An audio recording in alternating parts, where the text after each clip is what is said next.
This plant stops the protein tangles that erase your memories before they can form. This spice matched two approved Alzheimer's drugs in human clinical trials. This root rebuilds the connections between brain cells that the disease destroys. And this leaf was watched, under a microscope, physically dismantling plaques taken from the brains of real Alzheimer's patients. 9 plants, used by ancient civilizations for thousands of years. And now, one by one, science is confirming what those people somehow already knew. The Nobel Prize in Medicine was awarded for identifying the exact region of the brain that Alzheimer's attacks first. The compounds in these plants target that region directly. If someone you love has ever forgotten your name, or if you've ever lain awake wondering whether it will happen to you, this video is for you. Every study, every trial, every source is linked in the description below. Check every claim. That's how confident I am in what you're about to hear. Let's begin. 1. Saffron. Here is where we start, because nothing else on this list has the clinical evidence that saffron does. This is the most expensive spice in the world. Harvested by hand, thread by thread, from purple crocus flowers, Persian and Indian physicians were prescribing it for memory and mental clarity over 3,000 years ago. They didn't have clinical trials, they had centuries of observation, and it turns out they were right. In a head-to-head randomized controlled trial, saffron at just 30 milligrams a day produced measurable improvements in cognitive function in people with mild to moderate Alzheimer's. Then researchers went further. They put saffron up against Dumpazil and memantine, the 2 drugs most commonly prescribed for Alzheimer's in the world today. 2 separate trials, 2 separate drugs. Saffron matched both, not approximately, in published clinical outcomes. And here is the part that matters beyond memory. Saffron works through at least 2 completely distinct mechanisms, which means even if one pathway is blocked, it has a second route in. It also dramatically reduces the oxidative stress that drives brain cell death in the first place. Most people have never thought of saffron as medicine. The ancient physicians who steeped it in warm milk every morning had no idea what a randomized controlled trial was. They just noticed what happened to the people who drank it. A small pinch of whole deep red threads, not the cheap powdered kind, which is frequently adulterated, steeped in warm water or milk for 10 minutes. That is the preparation used across traditional medicine for 3,000 years. And now, published science is examining exactly why it worked. 2. Green tea. Most people who drink green tea think of it as a pleasant habit, a gentle ritual. What they do not know is what's happening inside each cup. Every brew of green tea contains a compound called EGCG. And in 2023, researchers at UCLA obtained something extraordinary: tau tangles. Actual tau tangles isolated from the postmortem brains of real Alzheimer's patients. They applied EGCG to those tangles and used cryogenic electron microscopy, a technology capable of imaging at near atomic resolution, to watch what happened. EGCG molecules bound to the clefts between each layer of the tau fiber, and then they pulled it apart, layer by layer. The tangle, one of the 2 primary structural hallmarks of Alzheimer's disease, began to dismantle. Scientists did not theorize this. They watched it happen in real human brain tissue in real time. That is not all green tea does. It also blocks amyloid plaque formation, calms the brain inflammation that accelerates neuronal death, and provides antioxidant protection at the cellular level. 3 fronts, simultaneously, in a cup that costs almost nothing. 3 to 4 cups of brewed green tea daily gives you meaningful EGCG levels. Matcha, the powdered whole leaf form, delivers significantly more per serving. If you live somewhere with mild winters, green tea is an evergreen that tolerates shade and can be grown in a container at home. The people drinking green tea every morning have no idea they are doing something a Nobel-level technology just confirmed. 3. Turmeric. 4,000 years ago, Ayurvedic physicians were prescribing turmeric for the mind, the golden root.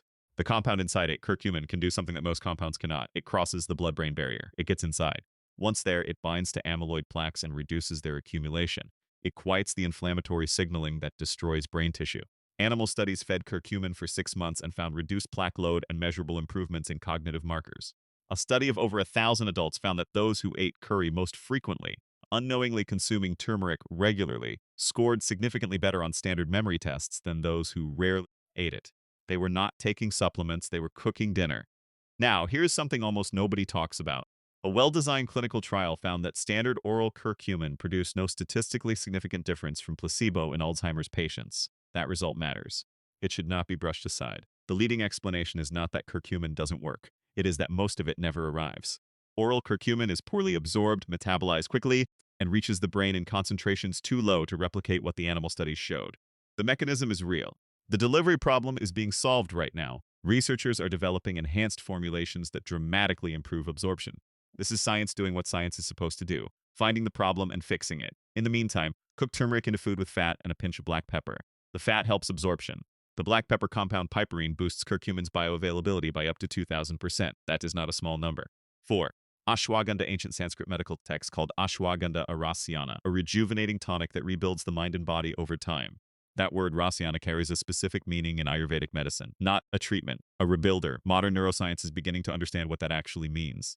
A 2024 study from Oregon Health and Science University tested ashwagandha extract in one of the most genetically aggressive models of Alzheimer's used in research. The animals given ashwagandha showed improved spatial memory, reduced anxiety, and measurable changes in cortical antioxidant genes.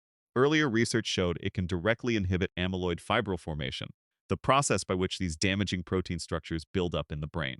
But the finding that genuinely stands apart is this. Ashwagandha's compounds stimulate the growth of new axons and dendrites, the branches neurons use to talk to each other.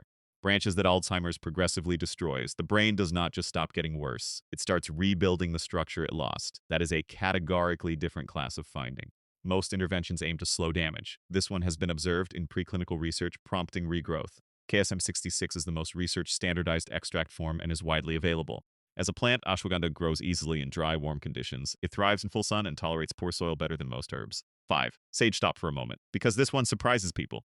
Hippocrates, the father of Western medicine, the man whose name is on the oath every doctor takes, documented sage more extensively than almost any other plant for mental clarity and memory.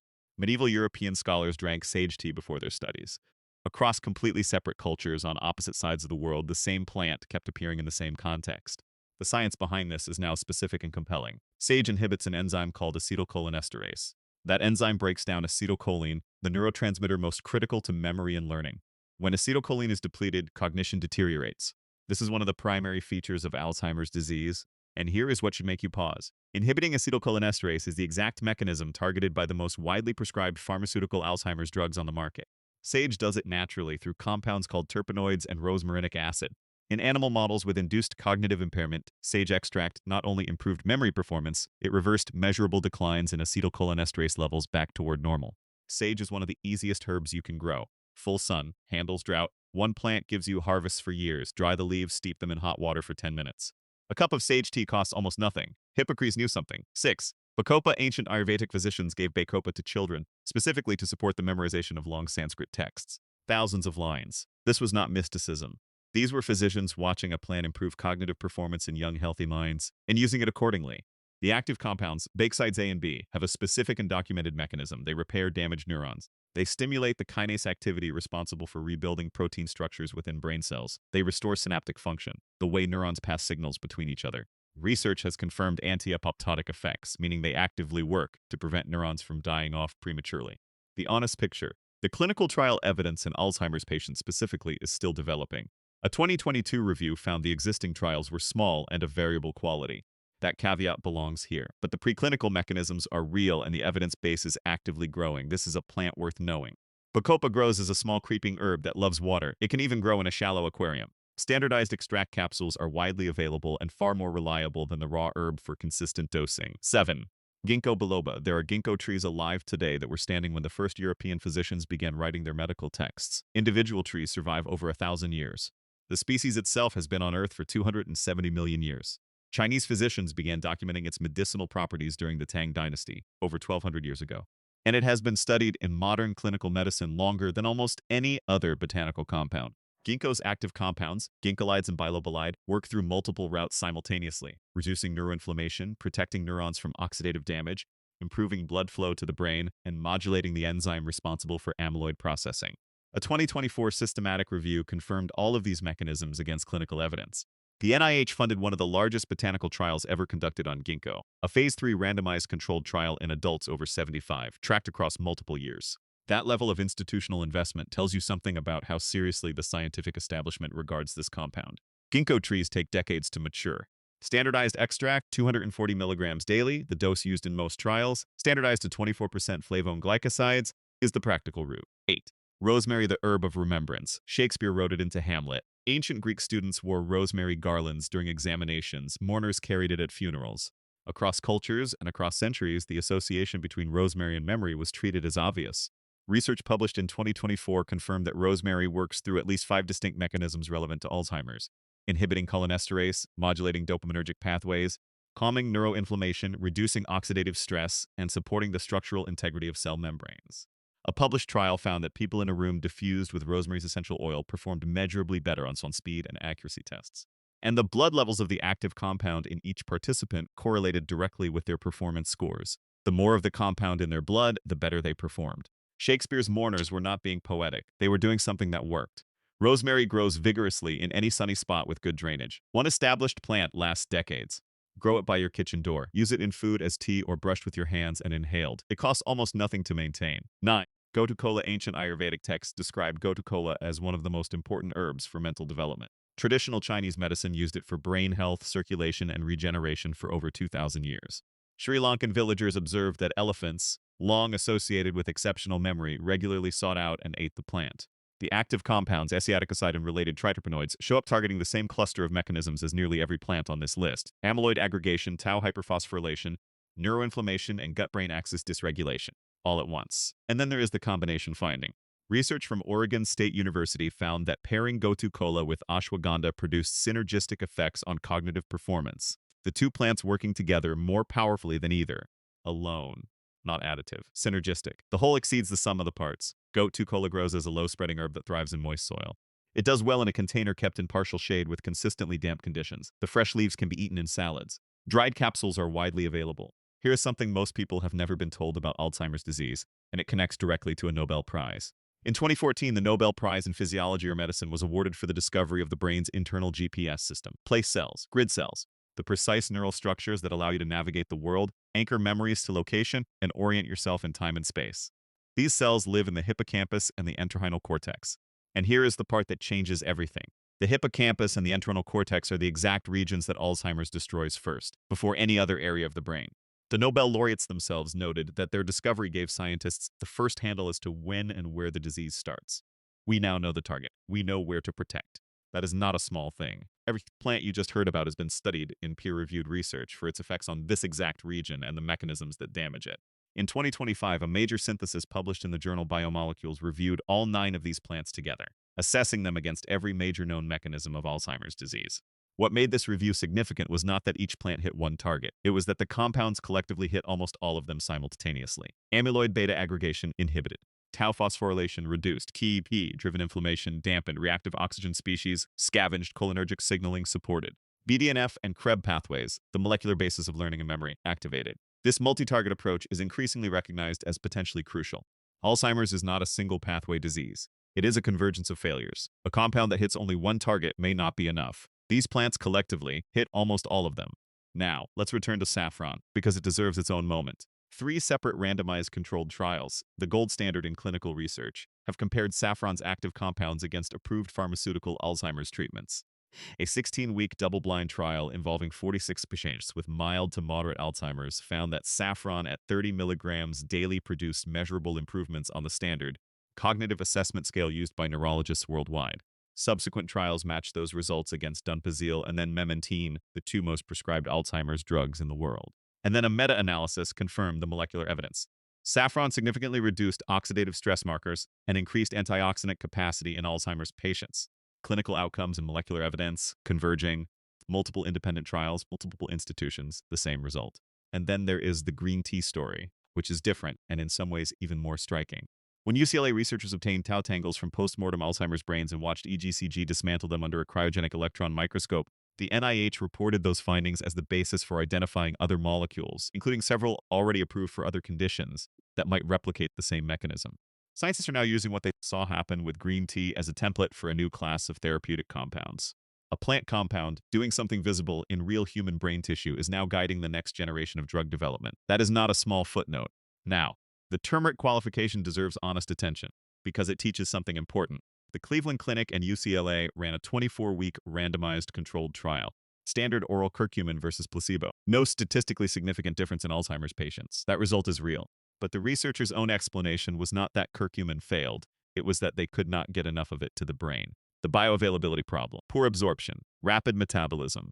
The compound is neutralized before it arrives in sufficient concentrations to replicate what lab models showed. Scientists are now developing nanoparticle delivery systems, lipid-based formulations, and enhanced bioavailability compounds specifically designed to solve this problem. The mechanism is confirmed. The delivery is under active development. This is what science working properly looks like. It finds the failure, it identifies the reason, it builds the fix. Georgetown University Medical Center ran a clinical trial, actual human participants with Alzheimer's disease, on resveratrol, the compound in grapes and red wine. Their results found that resveratrol modulated neuroinflammation and triggered adaptive immune responses, responses that represent the brain's own attempt to clear pathological proteins.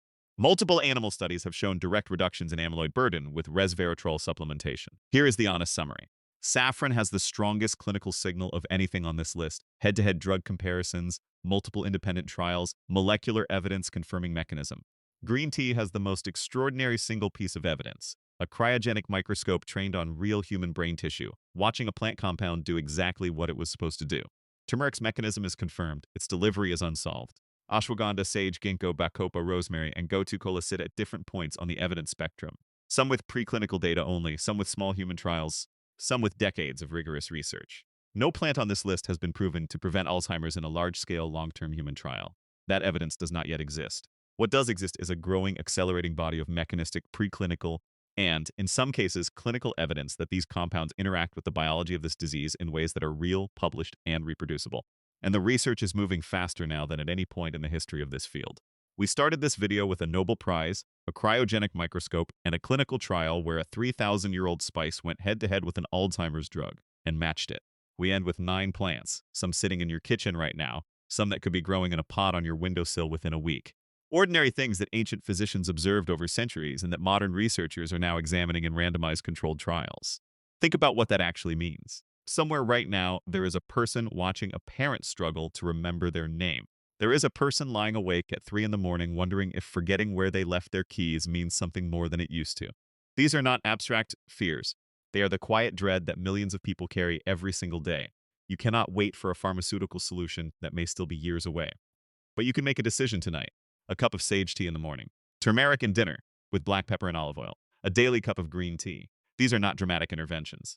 They are the kind of consistent daily choices that compound over years, the way almost every meaningful thing in life does. You have read the science now. You know which plants have the strongest evidence, which have the most promising mechanisms, and which questions remain open. Bring the sources to your doctor. Ask questions. You are allowed to. Take care of yourself from the inside out.